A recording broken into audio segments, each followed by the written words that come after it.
boy and a girl sit quietly on a railing near a train track, the girl apologizing for forcing him to come along and hoping it might help lift his mood after being alone for a while. She suddenly offers to buy him a drink, noticing he must be thirsty. Suddenly, the boy shouts a warning as a large truck barrels toward the girl, and he lunges to push her out of harm's way. The boy wakes up confused in a forested area, questioning where he is and whether he might be dead or in heaven. His surroundings are filled with dense foliage, and he cries out in shock. Trying to make sense of his situation, he wonders if he is really dead or still alive. Noticing a river nearby and feeling an intense thirst, he contemplates his strange circumstances while looking around the natural environment. Kneeling by the river, he splashes water on his face and drinks eagerly, feeling revived and exclaiming that he is alive again. Yet, he remains uncertain, questioning whether he truly died or is still alive as he sits on the rocky ground, trying to process everything. The boy reflects that the sensation of the water and the surrounding scenery feel just as vivid as when he was alive, realizing despite not knowing where he is, he must still be alive. He notices a cabin nearby in the forest and cautiously approaches, peering inside and calling out to see if anyone is there. Inside, he finds the cabin empty and covered in dust, with a kitchen and hearth unused for some time. Feeling sorry for the owner, he decides to stay there briefly. Feeling hungry, he spots a fishing rod and eagerly prepares to fish by the river, searching for bait under rocks and determined to catch something to eat. The boy finds a worm and excitedly prepares it as bait, carefully attaching it to the hook on his fishing rod. With a determined expression, he casts the line into the river, watching it splash into the water. Suddenly, the fishing line tugs sharply, and he exclaims in surprise, realizing he has a bite already. Struggling with excitement, he reels in a large fish that leaps out of the water, his face lit up with joy and triumph. Proudly holding his catch, he celebrates his success, but then pauses as he hears an unexpected sound. Looking around curiously, he senses a mysterious voice in his head announcing that his fishing level has increased from 1 to 3, leaving him bewildered. Staring in amazement, he watches a glowing screen appear before him, displaying various skill charts and confirming his fishing skill level has risen significantly, leaving him both astonished and intrigued by this new development. The boy is stunned as a glowing message appears before him, announcing his fishing skill level has increased from 1 to 3. He scratches his head in disbelief, questioning if catching a single fish really caused his level to rise. He admits he doesn't fully understand it, but decides one fish won't be enough to satisfy him. With a determined yell, he swings his fishing rod, vowing to catch more.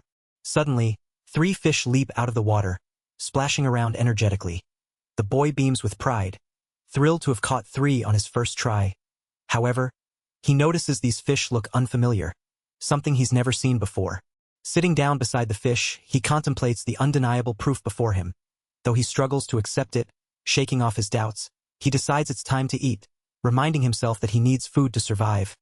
He recalls the firewood stacked behind the cabin and the flint he found by the hearth, preparing to start a fire.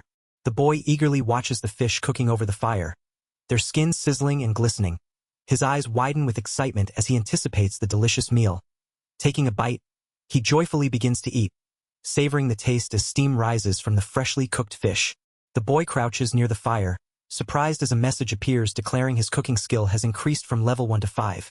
He questions if everything he does levels up, then scolds himself to focus, worried the fish he worked hard for will get cold. Taking a big bite, he joyfully declares it's time to eat. Lying back on the floor, he exclaims how delicious the fish is despite its appearance. Remembering the firewood stacked behind the cabin, he decides to add more fuel to the fire. Suddenly, he notices something and turns his head with wide eyes, curious about the sound. Turning around, he steps back in shock as a large boar emerges from behind the firewood stacks, its fierce eyes glaring at him. His expression shifts to panic as the boar growls menacingly, making it clear the creature is angry. The boy scrambles backward, terrified as the boar charges at him.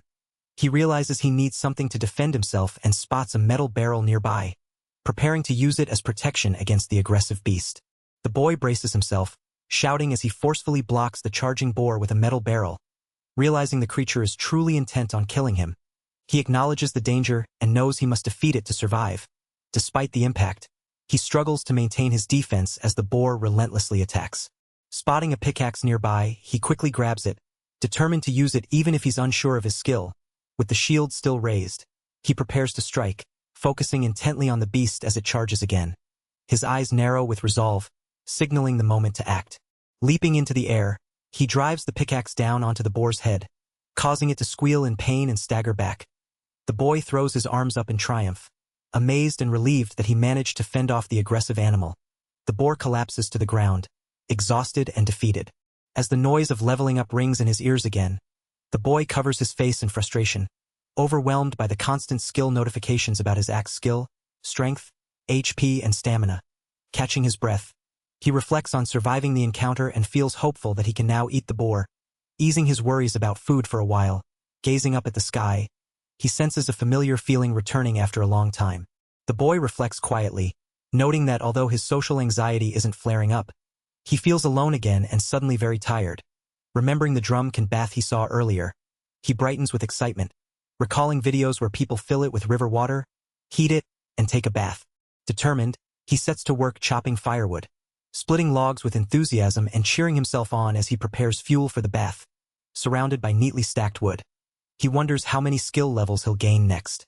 Carrying a bucket, he fetches water from the river, then sighs at how much effort even a simple bath requires when living primitively. His attention shifts to the boar carcass from earlier, realizing the meat will spoil if left unattended. Sitting beside the boar, he promises to butcher it properly while the bath heats up, determined to make good use of the meat. As he works, a notification confirms his butchering skill has increased, and he smiles, grateful that survival videos have proven useful. He plans to store the meat in a hemp sack and soak it in the river to preserve it for several days. The boy suddenly recalls the need for a bath towel but realizes he has nothing convenient like one, deciding to check the cabin just in case. He kneels by the bed and searches for a drawer. Excitedly, he pulls out some towels, noting they are smaller than bath towels but still better than nothing. Inside the cabin, he discovers 2 sets of clothes that look like something a medieval farmer would wear. Though not ideal, he accepts them, reminding himself he can't be picky. Outside, he prepares to bathe, noting the water is perfect and he can't wait any longer. Immersed in the makeshift bath, he sighs with relief, declaring it the best. As he relaxes, he contemplates the strange reality he's in, questioning if this place is really Earth and reflecting on the leveling up phenomenon. Wondering if it's just like games, he splashes water on his face, appreciating the good food and the great bath despite everything. Emerging from the bath, he looks up at the sky, still pondering what has happened to him. Though the situation is surreal, he finds comfort in the simple pleasures of good food and a refreshing bath, even as he faces the uncertainty of his new reality. The boy raises his hand with determination, telling himself not to overthink and vowing to survive in this world. He smiles brightly from inside the makeshift bath, deciding that tomorrow he will begin exploring the surrounding area. As he relaxes, his gaze shifts to the dense foliage nearby where 2 glowing eyes watch silently from the shadows. The boy inspects the gathered mushrooms with satisfaction, noting he has collected quite a lot. Suddenly, he senses movement and spots a group of boars approaching. Recognizing them as the same aggressive creatures he fought before, he mutters that despite defeating their buddies a month ago, they keep coming back, and the boars taunt him, saying he never learns and that his efforts are useless. His eyes widen as the largest boar, the boss, steps forward, its intimidating presence filling the clearing. The boy braces himself, gripping his pickaxe tightly, acknowledging the challenge as he prepares to face the boss head-on. He calls out, ready to test their strength, determined not to back down. The boar charges fiercely, knocking the boy off his feet and sending him tumbling backward. He quickly assesses the danger, realizing a direct hit from the beast could be devastating. Despite the force of the attack, he steadies himself and watches the boar's movements carefully, preparing for his next move. The boy analyzes the boar's attack patterns, noting his reactions to side attacks are solid, but he already knows the creature's weakness lies in attacks from above. With a confident smile, he leaps into the air, ready to strike the boar from above and exploit its vulnerability. The boy leaps high, driving his pickaxe forcefully down onto the boar's head, taunting the beast by calling it terribly weak. The boar crashes to the ground, defeated, as the boy confidently holds up a test tube, warning the others not to waste their lives and demanding they understand. He admires the huge carcass, relieved he won't have to worry about meat for a while the remaining boars retreat. Suddenly, a distant cry for help catches his attention, prompting him to question if someone is calling out from deeper in the forest. He listens carefully, then swiftly grabs his axe and begins running toward the source of the plea. As he approaches, he notices a group of armed people confronting the boars, their weapons drawn and ready. The boy crouches in surprise, eyes wide with shock at the unexpected scene unfolding before him. A young woman cries out desperately for help, clutching her chest in fear, while a man urgently commands the ladies to fall back and addresses someone as Your Highness. The group turns to face a charging herd of boars, and a determined woman assures them they will handle the threat. She warns that there are too many boars and points out a sheer rock face behind them, trapping them with no escape. The group quickly prepares for battle as a leader orders the guards to form a crescent formation, emphasizing their lack of escape routes. The guards respond with sharp readiness, drawing their swords and bracing themselves. The leader commands them not to let a single boar through as the beasts charge forward. Suddenly, a young man leaps down from above, calling out to the group to wait and catch up. The guards look surprised and tense, readying themselves as he approaches. The young man faces the boars confidently, taunting them for never learning and threatening to turn them all into stakes, his stance firm and unyielding. The group stands dumbfounded, staring at the young man who calmly asks if they are all right. He explains that the boars challenge people indiscriminately, showing no fear. The leader's eyes narrow in suspicion, questioning who this newcomer is as the young man remains composed, standing between the group and the approaching boars with quiet confidence. The young man nervously denies any special deed as the cloaked leader thanks him for saving them. Bowing deeply in gratitude, the woman watches silently, her expression unreadable.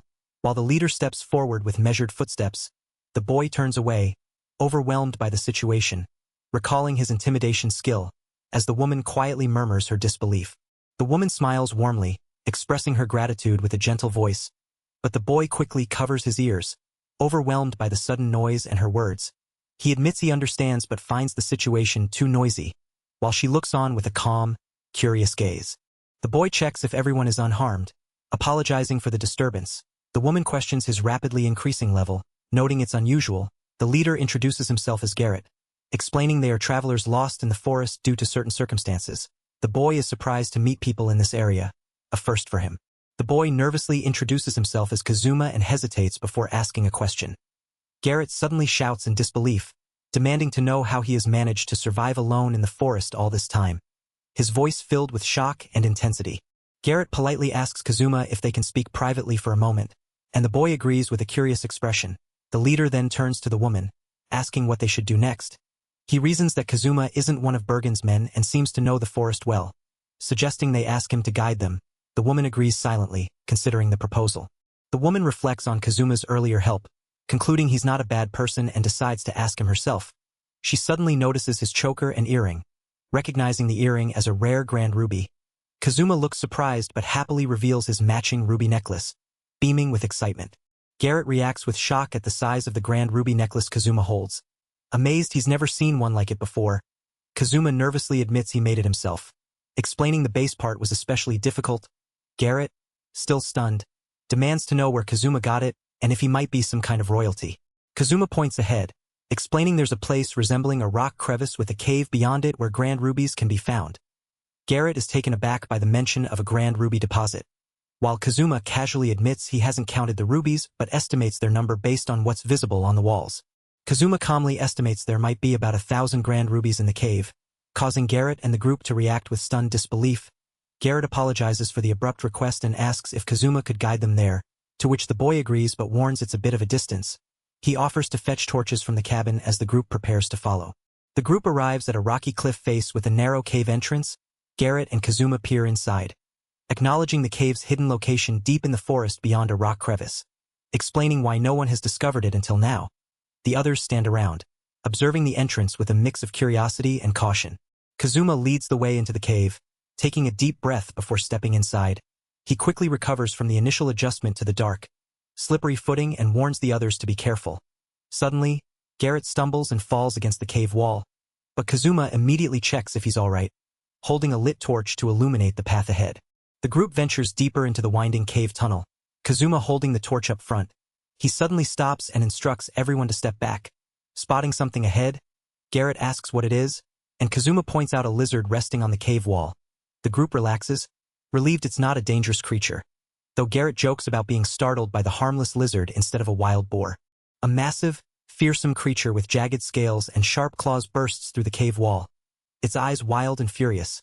The young man shouts in alarm, identifying it as a duplicator, a dangerous B-rank monster, while the cloaked leader reacts with shock and fear.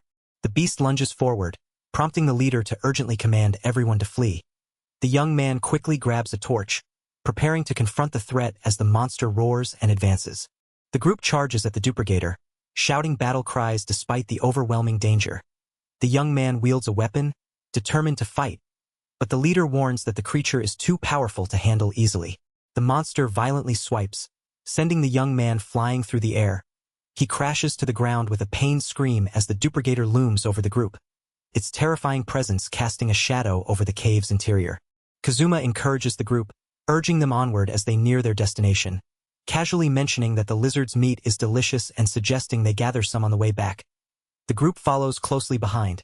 Alert but trusting the boy's lead, Garrett watches Kazuma with a mix of suspicion and awe, sweat beading on his face as he silently questions the boy's true nature. Despite the recent terrifying encounter, Kazuma moves forward calmly, as if nothing had happened, leaving Garrett to wonder just who this boy really is. Kazuma holds a torch high, announcing their arrival at the glittering cave filled with grand rubies. His face bright with excitement, Garrett and the others gaze in awe at the sparkling walls. While Kazuma begins gathering rubies into a bag, Garrett reacts with astonishment, recognizing the gems as genuine grand rubies and marveling at their size and quantity. The group peers down into the bag filled with shining grand rubies. Garrett proudly confirms their authenticity and abundance. Addressing Kazuma respectfully, Kazuma smiles confidently, affirming his earlier claims, as the others watch with a mix of surprise and admiration.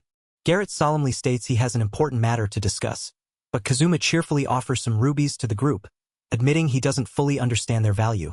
The others express shock and gratitude, with one woman questioning if accepting the rubies is truly acceptable. Kazuma assures them it is, emphasizing the discovery's significance for their country. Kazuma encourages them to take as many rubies as they need to restore their homeland. Explaining his hope for their successful rebuilding, Garrett questions Kazuma about his own country, and the boy's smile fades slightly as he confirms their role as volunteer soldiers, wishing them well on their mission. Kazuma suggests splitting up to carry the gathered rubies back to the entrance, confident that working together will speed the process. The group listens as the young woman hesitantly addresses Kazuma, expressing she has a request. Turning to face her, Kazuma listens intently as she asks if he would consider traveling with them for a while. His surprised expression shows he did not expect the invitation, especially as he looks down at the heavy bag of rubies. She gently reaches out to hold his hand, explaining that they are being pursued by dangerous people for certain reasons and that having someone as reliable as him would be a great reassurance. Kazuma contemplates the request, feeling the weight of being needed by others for the first time. After a moment of reflection, he agrees to join them for a while, his face lighting up with a hopeful smile. The group expresses heartfelt gratitude, with Garrett and the young woman warmly welcoming him and counting on his support. The group finishes loading heavy bags of rubies, with the young man cheerfully carrying one on his shoulder while the others follow behind. Exhausted but relieved, suddenly, a bright light flashes from below, catching their attention and causing alarm. The young man turns sharply toward the source, eyes wide with shock, as a voice urgently asks what's wrong. His expression shifts to panic as he shouts about a new threat approaching. A massive, muscular creature with wild hair and sharp claws emerges, towering over the group as it calls out for help from someone named Kazuma. The young man and his companions recoil in fear, stunned by the creature's enormous size. He gasps in disbelief, recognizing it as a G-giant, a terrifying and unfamiliar monster. The group scrambles back as the giant monster, called Tataros, reveals itself fully, prompting a shout to run away. The young man looks up anxiously, admitting he has never encountered such a creature before and questioning if he can handle it. The others watch tensely, bracing for the confrontation. The young man readies his weapon, determined despite warnings from the cloaked leader who urges caution, emphasizing the vast difference between A-rank and B-rank monsters. The leader shouts that facing an A-rank monster like Tataros is far too reckless, but the young man stands firm, preparing to face the daunting challenge ahead. The massive creature lands heavily, its grotesque form making the young man recoil in disgust as he wonders if the monster is underestimating him. Gripping his weapon tightly, he prepares to strike, knowing that even his full effort might not move the beast. The cloaked leader shouts a warning, but the youth remains determined as the giant raises its enormous foot, ready to crush him. With a fierce declaration, the young man launches himself at the monster, narrowly evading its crushing stomp. He swings his weapon with all his might, aiming to land a decisive blow, but the creature remains unfazed, its powerful fist crashing down toward him. The youth dodges the devastating attack, leaping away as debris flies around him. He realizes this opponent cannot be defeated with a single strike and braces himself for a prolonged battle. eyes sharp and focused on the looming threat. Standing before the towering monster, the young man acknowledges the creature's incredible speed and strength despite its size. Resolving to endure, he decides to drag the fight out, hoping that strategy will give him a chance to prevail against this overwhelming foe. The young man launches himself with fierce determination, swinging his weapon as debris flies around him. Convinced his level should keep increasing with each strike, he eyes the giant's foot, narrowly missing him, preparing for the next move. The group watches anxiously, noting that his movements are growing faster despite the recklessness of his approach. The youth lands a powerful hit, causing the massive creature to roar in pain as he braces for the next attack. Seizing the moment, the young man lunges forward with a swift attack. Shouting as he aims to bring the giant down, the creature collapses under the force, and the youth quickly follows up, declaring this is his chance to strike again. With a determined expression, he swings his weapon in a wide arc, delivering a decisive blow to the fallen monster, pushing forward with all his strength to finish the fight. The group surveys the massive crater left by the defeated giant monster, their voices filled with disbelief as they address Kazuma, amazed that he truly defeated an A-rank monster alone. Garrett, sweating and wide-eyed, struggles to grasp the reality of Kazuma's strength. The young man kneels, catching his breath, and apologizes before agreeing to show his status. Prompting Garrett to request a look at the screen, Kazuma reluctantly summons the display, handing it over as the young woman comments on how the constant pinging had made her ignore it for a while. The screen reveals Kazuma's astonishing level, 259, far beyond what anyone expected. The group exchanges shocked glances. Realizing he is an A-rank adventurer, Garrett, stunned, compares his own level of 102, more than double Kazuma's, and questions how the young man reached such a level at his age. The young man and the woman exchange nervous looks, acknowledging the overwhelming power he wields. Curious about Kazuma's rapid growth, the woman asks what experiences could have led to such a high level. Kazuma points to a distant rock formation resembling a rabbit's head and offers to demonstrate. The group follows his lead, intrigued by what he plans to show. Without hesitation, Kazuma picks up a stone and throws it with precision toward the rock, causing the group to react in surprise. The status screen flashes, announcing that his stone-throwing skill has jumped from level 2 to 11 with just one throw, leaving Garrett astonished at the sudden increase in his abilities. Kazuma throws another stone toward the distant rock formation shaped like a rabbit's head, announcing he's ready with the next throw. The stone speeds through the air, striking the rock and causing fragments to break off, surprising the group. The group watches in awe as a message appears, revealing Kazuma's stone-throwing skill has jumped from level 11 to 23. They note the distance and speed are far beyond his first throw, leaving Kazuma thoughtful about the rapid improvement. Kazuma reflects quietly that he might level up faster than others, prompting Garrett and the young woman to consider the incredible talent before them. The young man's eyes widen as he imagines how valuable such a powerful ally would be. Suddenly, someone calls out to him urgently. The young woman steps forward, resolute, declaring she has made up her mind. She asks Kazuma if he would consider joining them as an ally and traveling together from now on. She admits their situation is dire and they need as many allies as possible, despite how bold the request might seem after his earlier generosity with the Grand Rubies. The young woman quickly agrees to Kazuma's offer, insisting it's perfectly fine despite her earlier doubts about an A-rank adventurer joining those below his level. Kazuma smiles warmly, explaining he knows more about the area and can't abandon them while they're being pursued. Garrett and the woman exchange surprised glances, struggling to respond as Kazuma firmly states he'll join if they'll have him. Kazuma enthusiastically promises to protect everyone, prompting the woman to ask if he's truly serious, to which he confidently replies yes. Garrett nods in approval, and the woman stammers in surprise as they both express their anticipation for working together. The scene ends with the woman laughing joyfully and Kazuma scratching the back of his head, both clearly relieved and happy about their new alliance.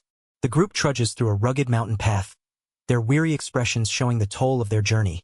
The young man's swift and precise sword slashes left and right, impressing the others with his incredible agility and skill. Despite his exhaustion, the young man cheerfully insists he was simply doing his best, swinging his weapon with determination. Nearby, a companion watches in shock as the weapon breaks apart mid-swing, leaving the young man stunned and on his knees, lamenting the loss of his partner weapon. Concerned, the black-haired warrior steps forward, suggesting the young man has reached his limit.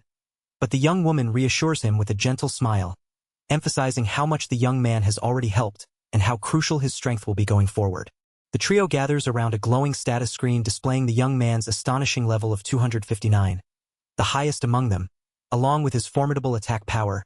The woman urges the warrior to consider enhancing that power for the party's sake, questioning if they can overcome the challenges ahead without the young man, leaving the warrior deep in thought. The woman, her hair flowing in the breeze, declares that they must do everything they can and apologizes as she prepares to take action. Garrett looks on with a serious expression, questioning if this means something significant. Kazuma crouches on the ground, grimacing in pain as he holds his broken axe, and the woman asks him to stay still for a moment.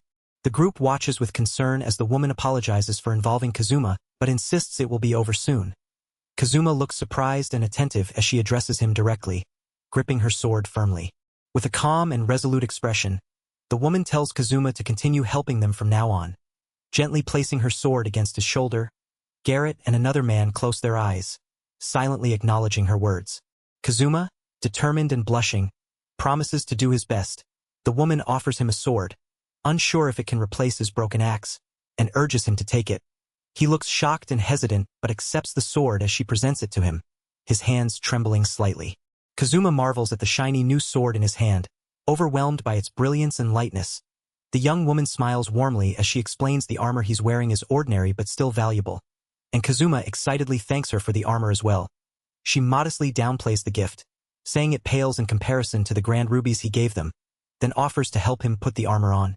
Fully armored, Kazuma spreads his arms wide, beaming with joy at how light and protective the gear feels. He confidently declares he'll be safe even against A-rank monsters now. The woman encourages him to do his best, and he eagerly promises to protect everyone. Garrett suddenly senses something and alerts the group, prompting him to ready his sword and lead the way with the others following closely behind. Garrett spots a town in the distance and points it out excitedly, prompting the group to cheer at the prospect of finally having a proper meal. Kazuma's eyes light up at the thought of restaurants, and the group begins moving toward the town with renewed energy and hope. He warns everyone to stay vigilant, reminding them enemies could be lurking nearby. The group asks for his plan, and he explains they will buy a carriage and horses in town. He instructs Kazuma to act as a guard while the ladies ride safely inside the carriage, emphasizing the importance of protecting everyone as they enter the town. The group discusses their plan to disguise themselves as merchants from the neighboring Old Anna Kingdom. With the exception of Kazuma, whose identity remains unknown, they agree this cover will make their presence less suspicious in the area. The woman and Garrett contemplate the strategy, acknowledging its necessity. A grand image of a mysterious figure surrounded by celestial motifs emphasizes the importance of using the famous barn trading company's name to avoid suspicion. The woman confirms the plan, and Garrett gives his approval. The group then arrives at a large gate, signaling their entry into the town. Inside the town, the group blends in as merchants, though Kazuma worries they might stand out more in their disguises. Garrett encourages everyone to enjoy the moment and eat their fill while they can, his tone light and spirited. The group settles into the lively atmosphere, surrounded by townsfolk and bustling activity. The group shares a hearty meal together, with Kazuma initially hesitant but soon eating with enthusiasm. The woman smiles warmly as Kazuma thanks her for the meal. After finishing, Kazuma sighs in relief, expressing how delicious the food was, while the lively market scene continues around them. A group of armored soldiers on horseback and on foot charge through the town, shouting for everyone to listen. The young man in armor watches them with wide eyes as a mounted soldier announces they have information about wanted individuals and urges anyone with leads to report immediately. Wanted posters flutter to the ground as the soldier rides away, leaving the young man staring at the scene in shock. The young woman in a hooded cloak looks intently at a newspaper featuring a portrait of a blonde woman. Sweat beads on her face as she senses something ominous. Suddenly, the young man and another figure behind him turn sharply, their eyes wide with alarm as they notice something unsettling. The mounted soldiers continue their pursuit, declaring a huge reward for information on Princess Arias. The young man, clutching the newspaper, gasps in disbelief, realizing the gravity of the situation. His expression hardens as he understands the princess is being hunted. The young woman, still hooded, resolves firmly to protect the princess at all costs, her eyes wide with determination. A cloaked man addresses the young man as Lord Kazuma, urging him to exit through the back door. The group quickly prepares to move, with the cloaked man commanding everyone to hurry, and Kazuma nodding, sweat still visible on his face as urgency fills the air. Inside a bustling kitchen, cloaked figures stand silently as a cook prepares food with focused determination. A hooded man swiftly exits through a doorway, his expression serious and alert. Outside, horses are harnessed to a covered carriage, ready for departure.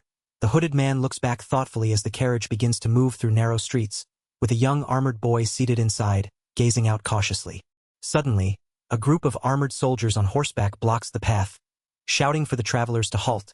One mounted soldier, holding the reins firmly, questions the large group's destination, his gaze sharp and suspicious. The hooded leader calmly explains they have concluded their business in the town and are returning to their homeland, Old Anna.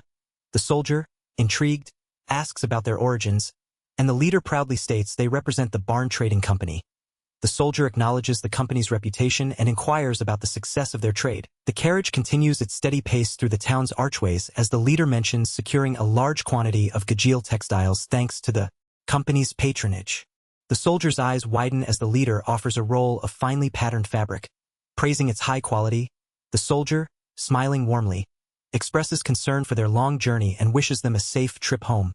Accepting the gift with gratitude, the leader returns the gesture with a confident smile, sealing the exchange with mutual respect. A cloaked man on horseback calmly thanks a soldier for his concern as their covered carriage moves through the narrow streets, the wheels creaking under the weight. Inside, the young man and a hooded woman exchange tense glances, sweat visible on their faces, while the cloaked leader maintains a composed expression. Outside, armored soldiers watch the carriage closely. Suddenly, a mounted soldier shouts for them to wait, his eyes sharp with suspicion. The cloaked leader and the young man exchange worried looks as the soldier demands to know if there is a problem. The soldier questions the leader about the Gajeel textiles they claim to be carrying, pointing out the unusual creaking of the carriage wheels despite the fabric's known lightness. The leader acknowledges the concern and prepares for the soldier's inspection. The young man inside the carriage realizes the gravity of the situation, his eyes wide with fear as he understands they are in serious trouble, while the hooded woman's determined gaze meets his own. The carriage wheels creak as armored soldiers on horseback block the path, shouting for the travelers to stop. A mounted soldier demands they hold their position and insists on inspecting the suspicious cargo. A soldier points out the pile of textiles at the front of the carriage but notices something hidden behind them, alerting his captain to investigate further. The cloaked leader remains silent as the soldier's suspicion grows.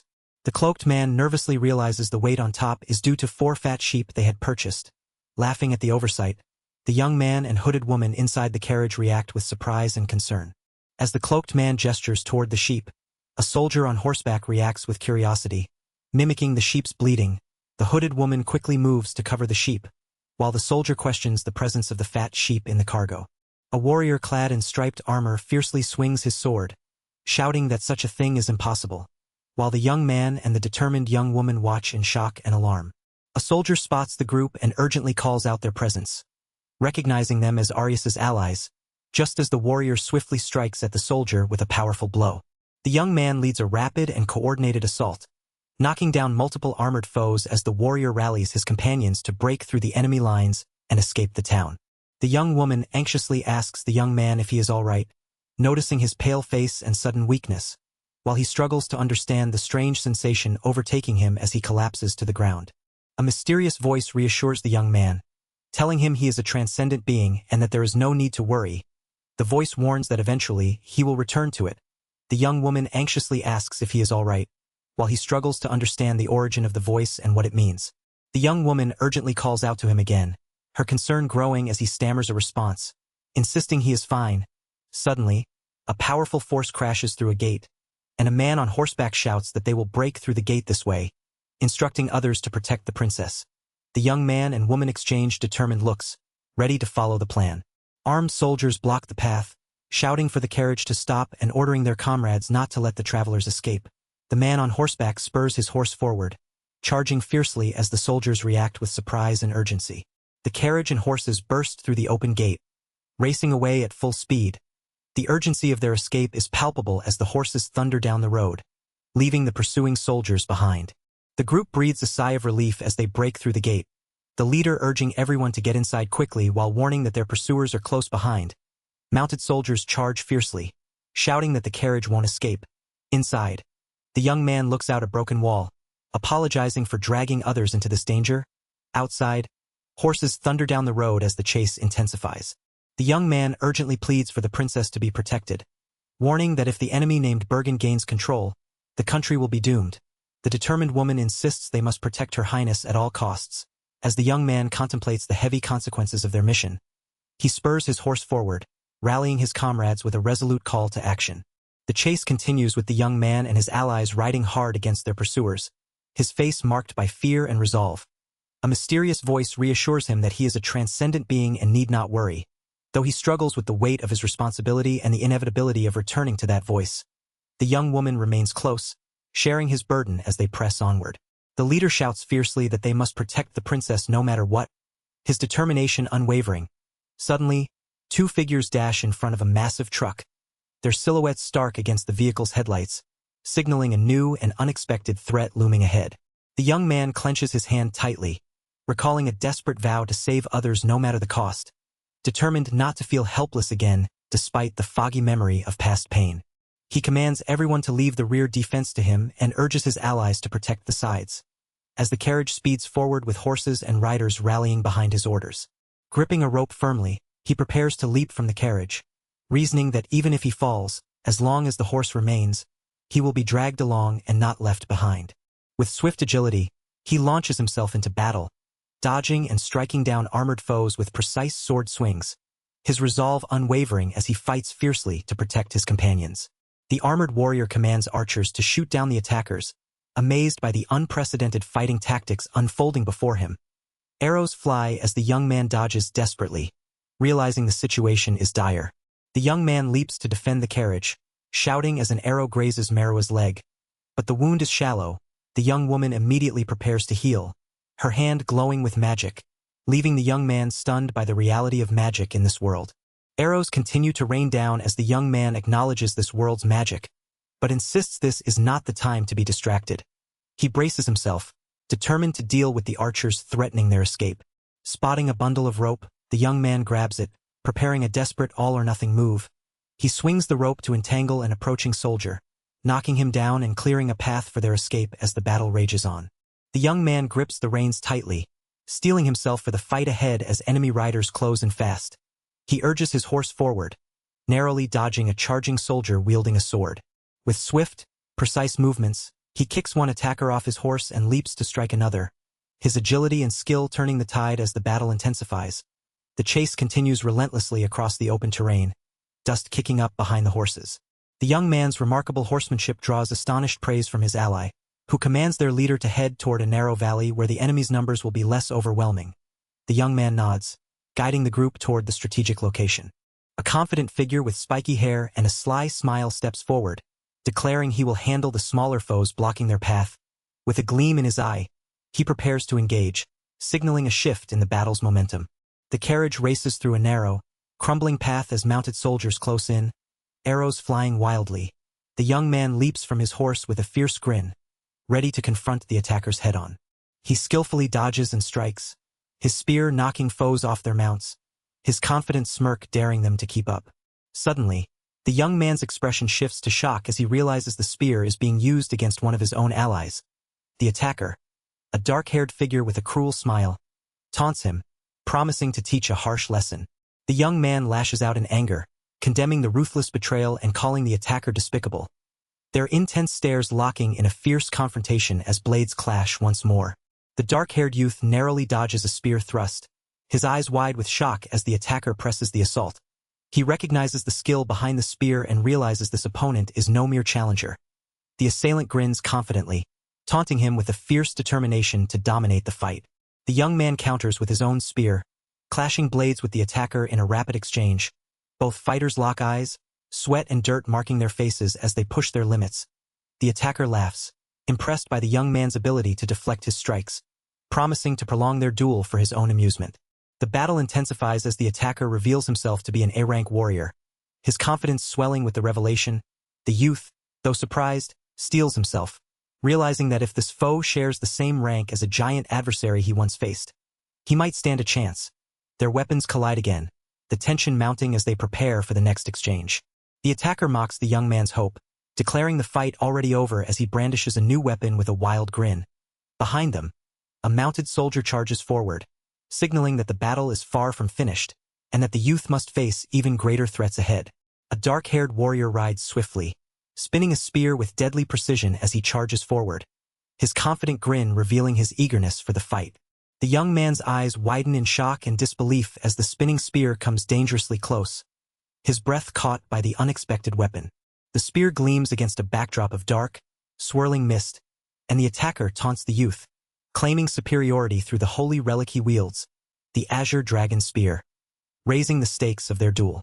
The dark-haired fighter's sinister smile grows wider as the young man's gaze is drawn to a mysterious black mist-like figure emerging nearby, leaving him stunned and questioning what he is witnessing. A powerful attack called Black Wind Devastation is unleashed, sending dark energy swirling violently through the air. The black mist twists and writhes, transforming into menacing snake-like forms that surge toward the young man with deadly intent. The young man narrowly dodges the striking snakes as one lunges at him, its fangs bared. Suddenly, a dark-haired warrior swings his spear with precision, intercepting the attack and forcing the snake back. Both fighters lock eyes in a tense moment of surprise and challenge. The young man lunges forward, shouting fiercely as he strikes at the opponent, but the dark-haired warrior grins wickedly, countering with the same devastating technique, Black Wind Devastation. His snakes swirling aggressively around him, the battle escalates as the two exchange deadly blows amidst the swirling serpents. Mounted on his horse, the young man grimaces in pain as a sword pierces his side. Blood drips down his armor while he struggles to maintain control, his face marked by determination despite the injury. Nearby, swords clatter to the ground, signaling the intensity and danger of the ongoing fight. The dark-haired warrior rides his horse with a wild grin, gripping his spear tightly as he prepares to strike. His eyes gleaming with fierce excitement, his laughter echoes, filled with confidence and menace. He taunts his opponent, declaring the fight nearly over, but the young man, bloodied and determined, refuses to back down, gripping his spear firmly and vowing to claim victory no matter the cost. Their weapons clash in a swift, intense exchange, the young man narrowly dodging a powerful strike while focusing on seizing control. The battle escalates as the two riders struggle for dominance, their spears locked in a deadly contest. The dark-haired fighter warns that the true horror of his Black Wind Devastation technique is yet to come, his sinister smile growing wider as the young man's resolve is tested to its limits. The young man's eyes widen in shock as he realizes the real danger.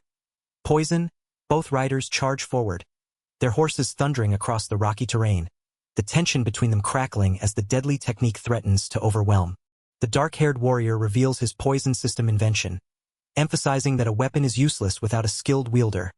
Even if it's an artifact, the young man, bloodied and exhausted, struggles to rise, his eyes wide with shock as the poison's slow-acting effect sinks in, promising a slow death.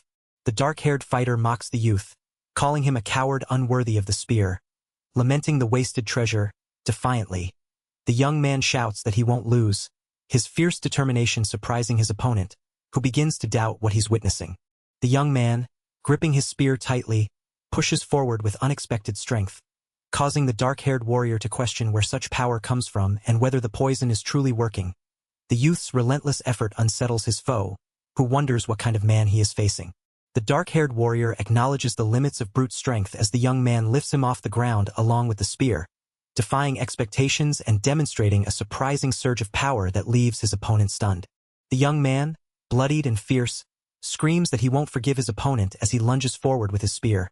The dark-haired warrior is thrown back violently, crashing into the rocky wall.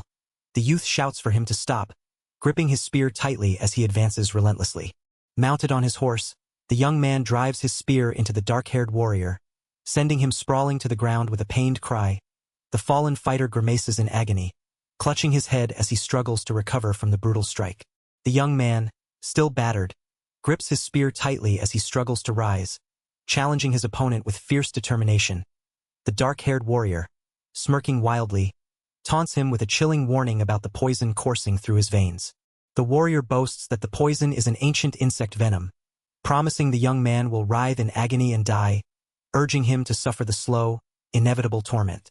Mounted on his horse, the youth sneers defiantly, mocking the warrior's threat and daring him to try taming him, while the dark-haired fighter orders his rider to retrieve the Azure Dragon Spear, warning not to let it be stolen.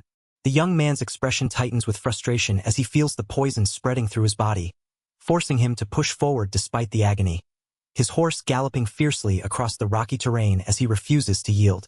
The young man coughs violently, blood smeared across his face as he struggles to stay conscious, his eyes widening as he recalls the location of Arius and the other's carriage. Racing against time, he urges the group to hurry, realizing that if the carriages reach the wide road, they will all be vulnerable to attack at once. The narrow canyon walls close in as the carriage speeds forward, with the young woman shouting his name urgently. Determined despite his injuries, He pushes himself up and declares he will act as a decoy, telling everyone else to move ahead without him. Mounted on his horse, he spurs it forward with fierce resolve, promising to catch up soon. Gripping his spear tightly, he steadies himself and prepares for the fight ahead, the young woman watching him with concern as he braces for the inevitable confrontation, standing firm despite the pain spreading through his body. The young man, battered and determined, stands firm with his spear as he faces the approaching threat, his resolve unwavering despite the blood and sweat on his face. His companions call out to him urgently, their voices filled with concern. The young woman pleads for him to fall back, but the man on horseback insists that Kazuma's sacrifice as a decoy was for their future, urging them not to let his efforts be wasted. The woman's expression is torn between fear and determination as she struggles to accept the harsh reality. The narrow canyon becomes their battleground as the carriage and its escorts press forward, the man commanding the group to pass through safely to the old Ana kingdom, emphasizing the importance of their duty.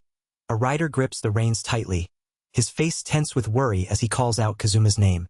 The young woman demands to know if they are truly abandoning the man who stayed behind to hold off their pursuers alone, her voice trembling with desperation. She warns that if their princess is captured, the people of Aldebaran will suffer greatly, with women becoming mere playthings, underscoring the dire stakes of their escape. The man, sweat and dirt streaked across his face, pleads desperately for endurance, his voice filled with urgency. The young woman, tears streaming down her cheeks, struggles with her emotions, her hands trembling as she calls out his name in anguish. Overwhelmed by frustration, she clenches her fists tightly, lamenting her inability to protect those around her and questioning her worth as a princess. Her tears fall freely as she voices her deep sense of powerlessness. The man, resolute despite his exhaustion, assures her that he understands her pain but insists that their feelings will only hold meaning once they overcome the current crisis. Mounted on horseback, he and another rider charge forward through the ruins, determined to restore their homeland, vowing to sacrifice everything for Aldebaran's future. The young woman, still tearful, calls his name with a mix of hope and sorrow. With a calm yet determined expression, the man promises that once their nation is restored, it will become stronger under her rule, a country led by a princess who deeply cares for her people.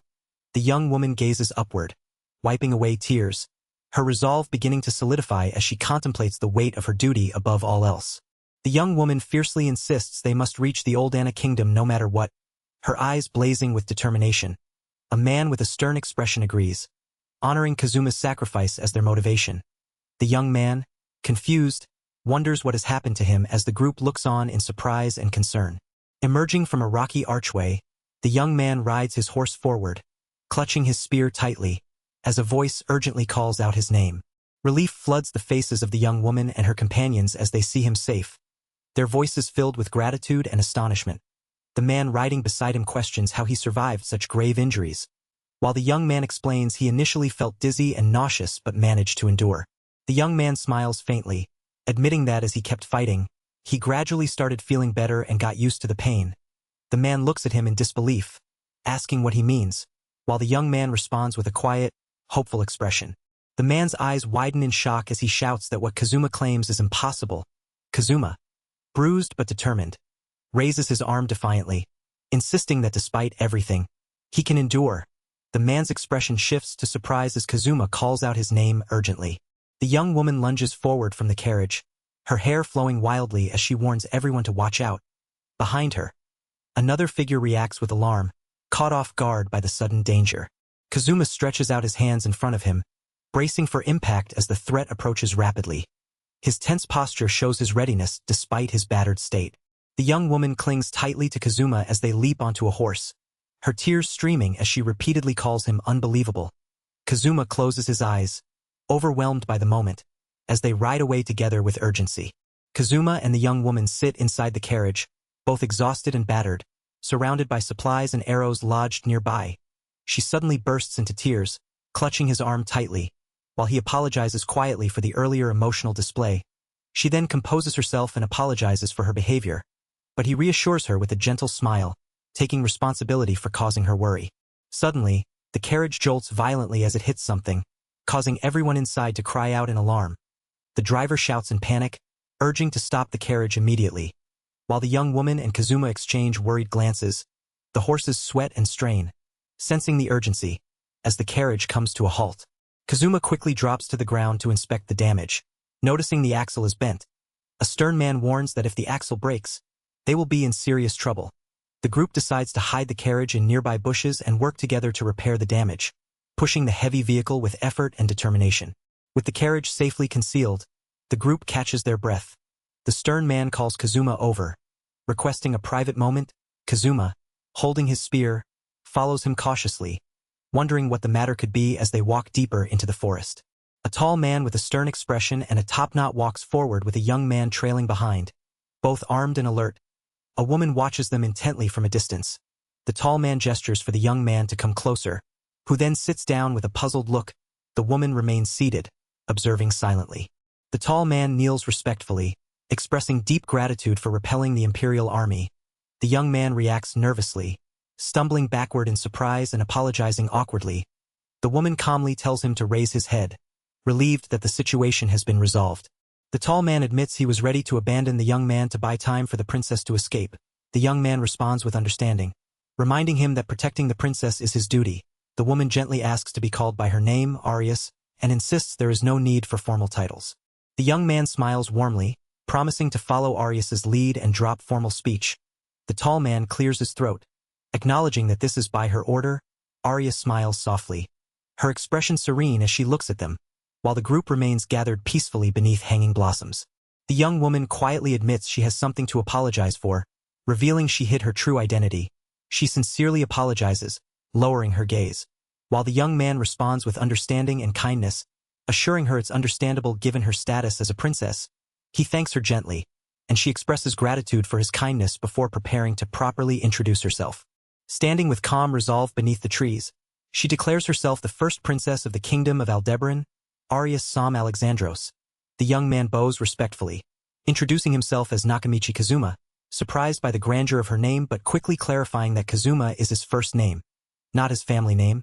Arius looks on with curiosity as he explains this naming difference. The young man awkwardly realizes he accidentally revealed he is not from this world, causing him to panic. He recalls how Arius was honest with him, and contemplates whether he should explain further. While the stern man watches silently nearby, the young woman looks surprised by his admission, questioning the meaning of this world. The young man confirms he is not from this world, prompting astonished reactions from the group. Arius questions if there is another world beyond their own, her expression filled with wonder, while the others listen intently to this startling revelation. The young man solemnly reveals he was transported from another world, kneeling as he explains it was likely an intentional summoning rather than an accident, pinpointing a specific incident as the moment it happened. The princess listens intently, her expression a mix of surprise and contemplation. He recalls hearing a voice in his head after witnessing death for the first time, telling him he is a transcendent being. He wonders if this means someone who crosses between two worlds, pondering the meaning of the final words promising he will eventually return. Lost in thought, he apologizes when the princess asks what's wrong. Sitting on the grass, he describes how the world he came from is different, causing him to reflect deeply.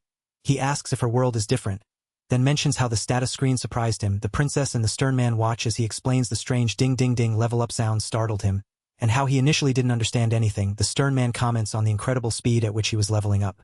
Curious about his current status, the princess watches as he reveals the screen, admitting he turned off notifications because they were annoying and forgot about them.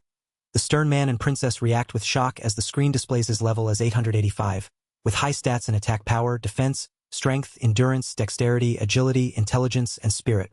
The group discusses the astonishing increase in the young man's level, with the princess noting it was 259 the last time she checked.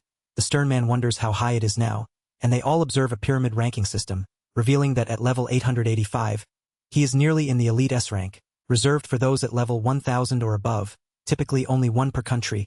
The young man questions why his level is so high and reflects in disbelief on how much he has fought. Suddenly, the princess notices something missing from the young man's status screen. It lacks MP and magic power. She urgently points this out, causing him to ask if magic is something everyone can use and if those attributes are normally present. The princess confirms this absence, deepening his confusion. The young man nervously asks Arius if she was using magic earlier, specifically healing magic when injured. She confirms this, explaining that Manhwa was healed by it, which surprises him. He wonders if the world he came from lacked magic entirely, and the princess contemplates that this might explain the missing magic stats on his screen. The young man then reveals an artifact he obtained during a recent battle, prompting the stern man to demand where he got it. The young man explains it belonged to a man named Souza, shown riding into battle. The princess and the others listen intently as the young man holds the artifact, hinting at its significance. The stern man quietly reflects before confirming he has heard of Souza. He explains that within the powerful imperial army exists a unique unit called the Black Snake Squad, led by a man named Souza. The young man listens intently as the silhouette of the squad and its leader is described, his eyes narrowing in focus.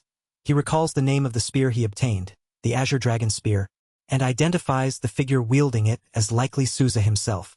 Concerned, the young man asks if everyone is all right, prompting the princess to reveal that the Azure Dragon Spear is one of Aldebran's secret treasures. She explains it was stolen from the royal treasury and lost for a long time, likely taken by the Empire. The young man reacts with surprise at this revelation. He contemplates that Souza's unfamiliarity with the spear makes sense if it was lost and stolen.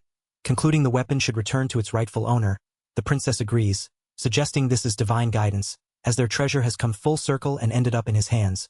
Protecting them in the process, the young man hesitantly offers the spear back to her, prompting her to affirm the significance of this moment. The princess formally requests that he continue to wield the Azure Dragon Spear to protect them. The young man accepts with determination, swearing on the spear that he will protect everyone. The group watches as he raises the spear with resolve, ready to defend the kingdom's precious treasure and those he cares about. The stern man addresses the young man formally as Lord Kazuma, hesitating before explaining that Souza modified a protrusion on the Azure Dragon Spear to release poison when pressed. Shocked, the man angrily reacts to the idea of poison and the crude adhesive used to attach the mechanism. Calling it outrageous and demanding it be removed and cleaned immediately, the young man awkwardly tries to explain, while the other watches the scene unfold with concern. The young woman, Arius, suddenly grows serious, prompting the young man to ask what's wrong. She warns them to be cautious because of the poison, though the stern man insists that's the least of their worries.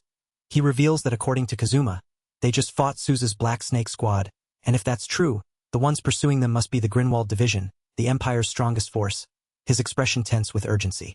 The princess reveals that the group they just fought was Souza's Black Snake Squad, and the ones pursuing them now are the Grinwald Division, the Empire's strongest force. The stern man questions if they are really that strong, while the young man listens with concern. The stern man explains that the Grinwald Division is undoubtedly the strongest, even among neighboring countries, and led the charge that trampled their compatriots during the invasion. The group reflects on the devastation as the stern man clenches his teeth. The princess and the young man approach him, reminding him they were discussing artifacts. The princess explains that artifacts are said to have been created by the gods as playthings, mostly weapons or armor, with the Azure Dragon Spear being one of them. The young man wonders if gods truly exist in this world. The princess confirms the spear's divine origin, and the young man shifts the conversation to ask about the kingdom of Aldebran, prompting her to respond.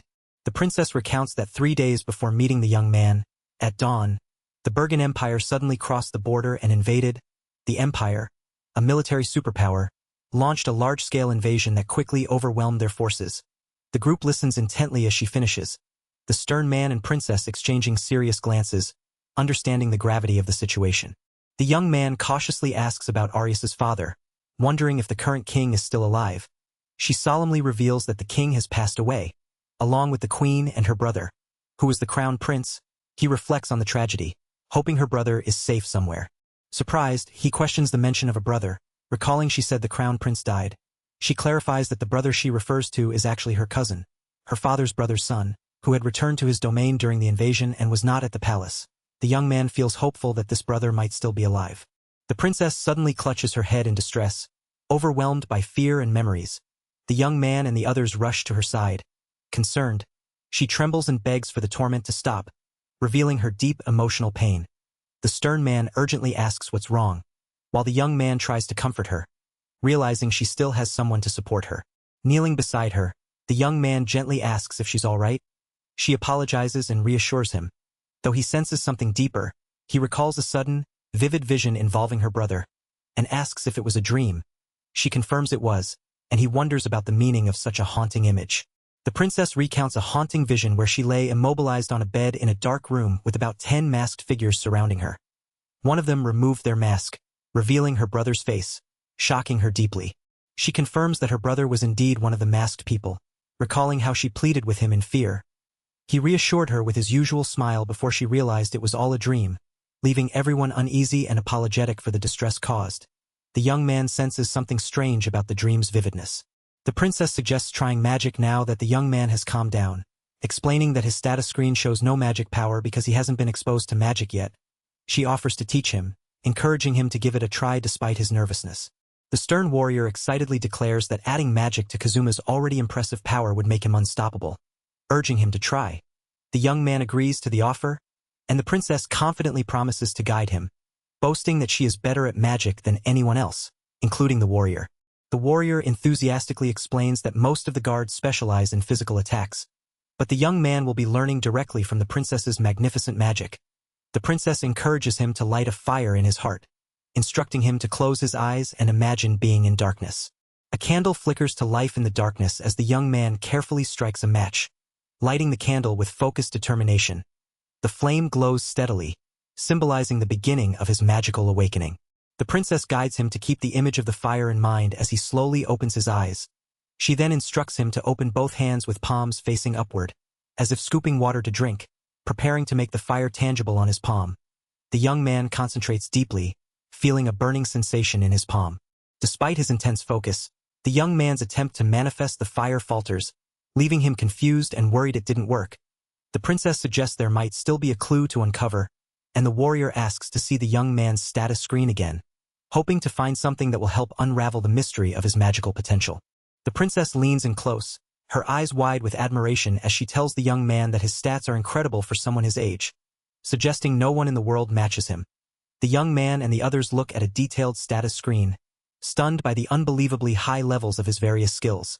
Suddenly, the stern warrior shouts in disbelief, demanding to know what is happening, while the princess urgently points to the experience points section on the screen. The young man and the warrior exchange confused looks as the princess explains that Kazuma's required experience points are unusually low. She reveals that no matter how high the skill level, the experience points needed to level up next are all set to just 1. The young man's eyes widen in realization as he begins to understand the significance of this anomaly. The princess continues, explaining that this means the young man can level up infinitely, unlike in a typical RPG where the required experience points increase over time. The young man recalls how he kept leveling up during battles. Now understanding why his level is so high, the warrior and princess watch him closely as he processes this revelation, the princess wiping sweat from her brow in relief. The young man reflects deeply, questioning why he possesses such an extraordinary ability. The princess looks on with concern and curiosity, while the young man's mind races to comprehend the implications of his unique status. The scene closes with him pondering the mystery behind his power, the forest around them quiet and still. The young man stands quietly, arms crossed, as the warrior and princess express their frustration and surprise at his endless revelations. He wonders aloud why he came to this world with such incredible abilities, questioning if he was brought here or simply lost. The princess softly apologizes, acknowledging his confusion, while he remains deep in thought. He smiles gently, admitting he doesn't fully understand his fate but believes it might be destiny. The princess explains that involving him in their war with Bergen was unintended, yet they are grateful, as without him they wouldn't still be alive. The warrior thanks him for the funds to rebuild their kingdom, while the young man awkwardly waves off their praise, insisting it's fine. The princess praises his generosity for sharing the newly discovered ruby deposit, which could have been kept for himself. The young man panics at her praise, while the warrior looks on. Another figure asks if they are heading to the kingdom of Old Anna, confirming the destination and inquiring about the relationship between Old Anna and Aldebaran. The princess reveals her aunt is married to the king of Old Anna and that they are very close, recalling fond childhood memories. The young man listens intently as she expresses hope that her aunt will help them if they escape to Old Anna. He responds with relief, feeling reassured by this news. The young man suddenly hears the unmistakable sound of horses' hooves, alerting him to an approaching force. The warrior strains to listen but cannot hear anything, while the young man notes the sound growing louder. He quickly realizes the numbers and speed of the approaching riders surpass the previous cavalry unit they encountered. Standing together with the others, he urgently commands everyone to prepare to hide, identifying the threat as the Imperial Army. The young man urgently commands everyone to prepare to hide, certain the approaching hoofbeats belong to the Imperial Army. The warrior orders the guards to quickly camouflage the carriage as the group scrambles to conceal themselves. He directs the princess and others to move to a spot hidden from the road, but the young man realizes escaping from their current location is impossible, forcing them to wait silently. Hidden among the bushes, they count the enemy forces and realize the number of soldiers is far greater than before, making discovery a dire threat. Determined to protect everyone, the young man grips his sword tightly as the enemy soldiers advance. But the patrol hasn't gone far yet. The group quietly watches as the sound of hoofs fades, relieved to have made it through, and the soldiers continue down the road ahead. The young man peers through the bushes, determined to get past the group of horses blocking their path. Suddenly, the carriage's axle under repair snaps, drawing his wide-eyed alarm. He wonders if the soldiers at the rear have noticed their presence. Enemy riders swiftly approach, their horses thundering as they close in. The young man ducks behind foliage, grimacing as he fears they've been heard.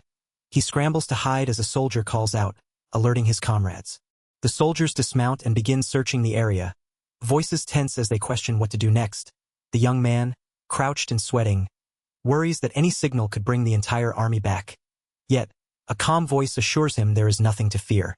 The young man looks up in shock as a mysterious voice declares him a transcendent being, unmatched even by thousands of humans united. The voice promises they will meet again, leaving him stunned and questioning who this presence truly is. The young man steels himself, determined that he can overcome any opponent he has faced so far. He questions the strange event that just occurred, gripping a weapon tightly as he resolves to act. Quietly, he volunteers to take the lead, urging everyone to use the animal trail to escape while the others prepare to follow. Despite protests, he insists on handling the upcoming danger alone, reassuring his companions with a calm smile before sprinting forward. The warrior shouts for him to run as the young man dashes ahead, eyes sharp and focused. He moves swiftly through the forest, swinging his spear with precision to clear the path and fend off any threats.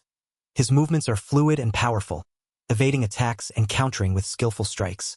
Suddenly, he narrowly dodges an incoming blow, his wide eyes reflecting the danger as he prepares to respond. The battle intensifies as he faces off against multiple foes, his determination unwavering despite the mounting pressure. The young man steels himself, eyes sharp as he prepares to wield his spear with all his might, determined to fight fiercely. He lunges forward, striking with swift precision, taking down foes in his path as leaves swirl around him. Suddenly, a figure on horseback appears, locking eyes with the young man in shock and disbelief, demanding to know how he is still alive. The young man stands firm, gripping his spear tightly as the rider's intense gaze pierces through him.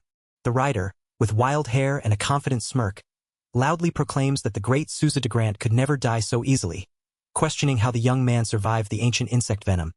The young man calmly replies that he was already detoxified before realizing it, refusing to return the stolen Azure Dragon spear despite the rider's threats and insults. The rider brandishes his spear, declaring his intent to kill and reclaim the Azure Dragon spear. Boasting of his skill with the weapon, the young man readies his own spear, meeting the challenge head-on as the rider lunges forward, vowing to make him the spear's prey. The young man watches in shock as a group of heavily armored knights on horseback approach, their banner fluttering in the wind. The black armored riders advance steadily, their presence commanding the battlefield.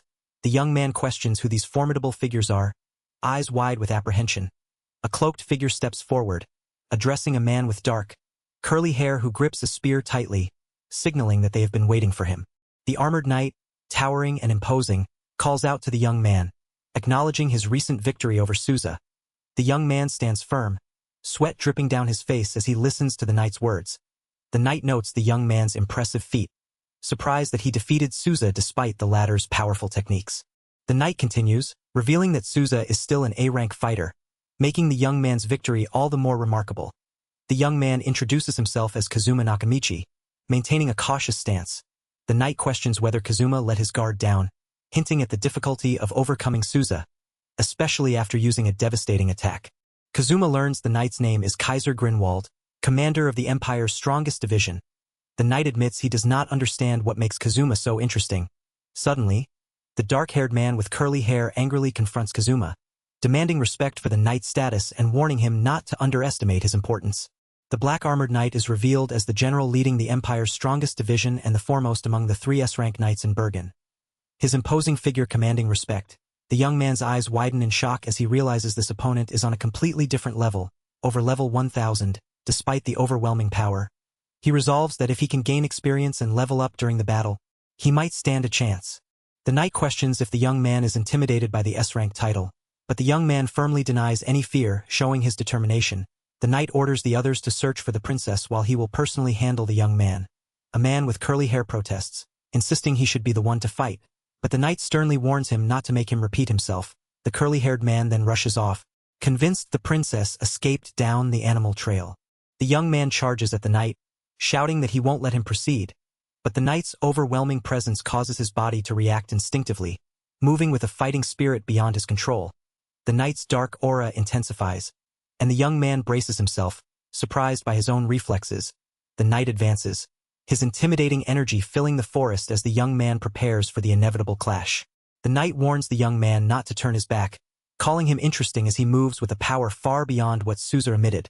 The young man realizes to reach the Princess Arius, he must break through the knight's defense, noting the sword he wields is no ordinary masterpiece. The knight lunges forward with a powerful strike, forcing the young man into a desperate battle to overcome this formidable foe. The young man steels himself as the black-armored knight advances, dark energy swirling around his imposing sword. Determined, he resolves to endure the first strike, believing that surviving it will help him grow stronger and level up.